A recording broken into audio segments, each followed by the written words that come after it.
দিনাজপুরের বীরগঞ্জে হঠাৎ কেন এক ছাদের নিচে জড়ো হলেন শত শত মেধাবী মুখ? কিসের এই উদ্দীপনা, আর কেনই বা বীরগঞ্জের শালবন মিলন আয়তনে বইছিল আনন্দের হাওয়া? হ্যাঁ, কথা বলছিলাম বীরগঞ্জের সেই তরুণ তুর্কিদের অসাধারণ সাফল্যের নিউজ নিয়ে।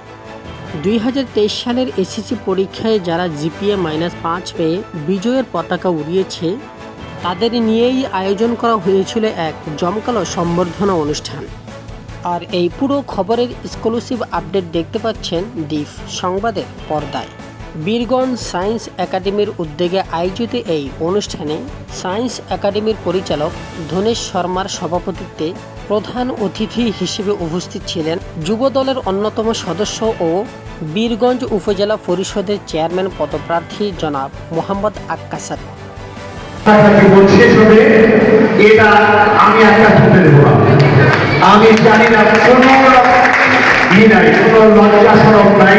বিশেষ অতিথি হিসেবে ছিলেন ইব্রাহিম মেমোরিয়াল শিক্ষা নিকেতনের সহকারী শিক্ষক ও বীরগঞ্জ উপজেলা যুবদলের সভাপতি আসাদুল ইসলাম দুলাল।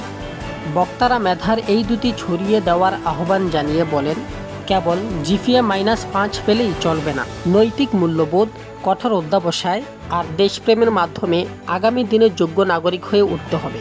অনুষ্ঠান শেষে এই উদীয়মান নক্ষত্রদের হাতে তুলে দেওয়া হয় সম্মাননা ও ফুল। সারা বাংলার সকল নিউজের আপডেট পেতে চোখ রাখুন ডিপ সংবাদের পর্দায়।